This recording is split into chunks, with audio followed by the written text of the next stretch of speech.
To make a crochet hexagon, you will need yarn, scissors, your hook, and a needle to weave in your ends. Let's get started. First, make your magic circle.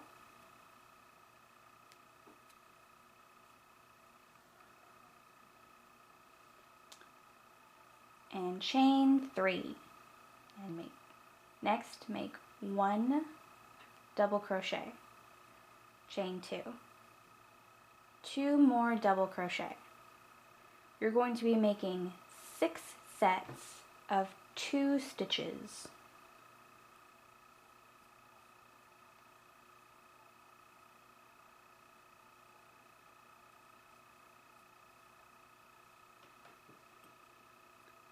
This will begin your hexagon shape.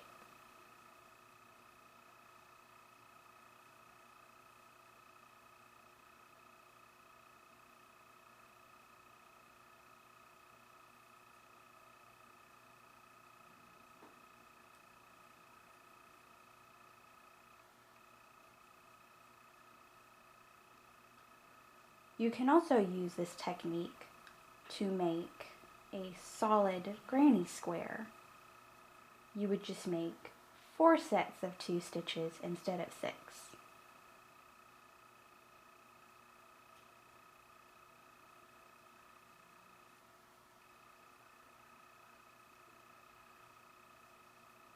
Alright, now that all your sets are done, it'll look a little something like this.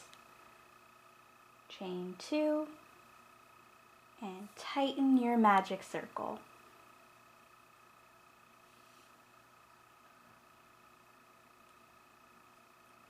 And then you just slip stitch to that first chain 3.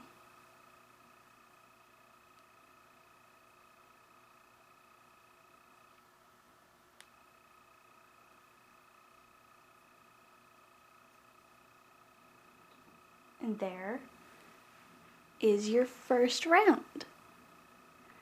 It won't look quite as nice as it's going to in the end, but it'll get there. For the next round, you will chain 3 and stitch into the tops instead of skipping over like you would with the granny square. So, stitch into the top. The chain 3 worked for the first. Now I stitched into the top for the second, and I will make another double crochet into the turn space. Chain 2, stitch into the turn space, and then double crochet across the top. You will repeat this for every round of your hexagon.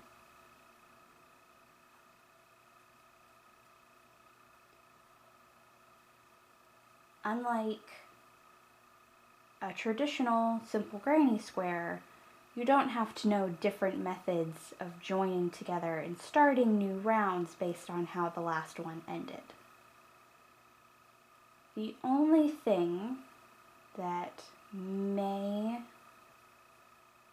trip you up slightly is whether or not you continue across a side. Your starting stitch is going to move more toward the middle of each side as it gets bigger and bigger, and that might trip you up if you're not keeping count. But it's pretty simple. Each round increases by 2 on each side.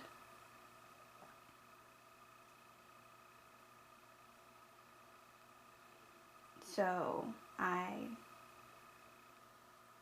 stitched into the turn space, chain 2, stitch again, because I started in this first and I know each side for this round has to have 4. So there's my first 3, and I bring it around with the 4th.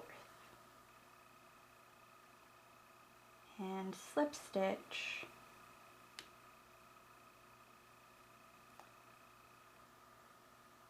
to the first chain 3.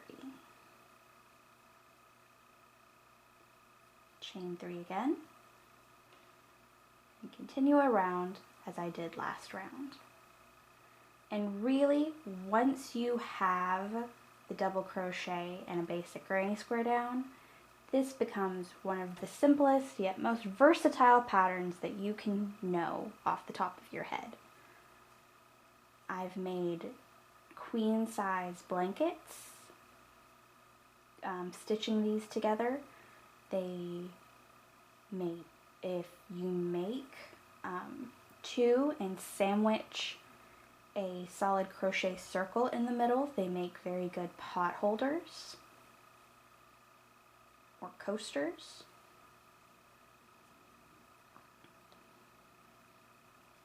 It's really quite a lot you can do if you know how to make a hexagon.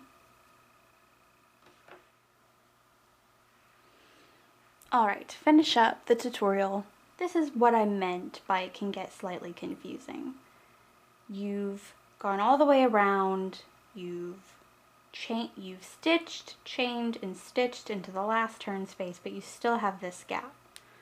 So don't forget to stitch into the top of stitches to take you to your chain, but don't stitch into this extra space because that is technically this first stitch. That can get tricky sometimes. This is a pattern you can work without thinking about it terribly hard, but you always have to pay attention when you start and end. And there you go, a simple crochet hexagon. That's it for Unwind with me for Summer Reading 2020, Imagine Your Story. Keep an eye out, we might be back with tutorials throughout the year, but until next summer, goodbye.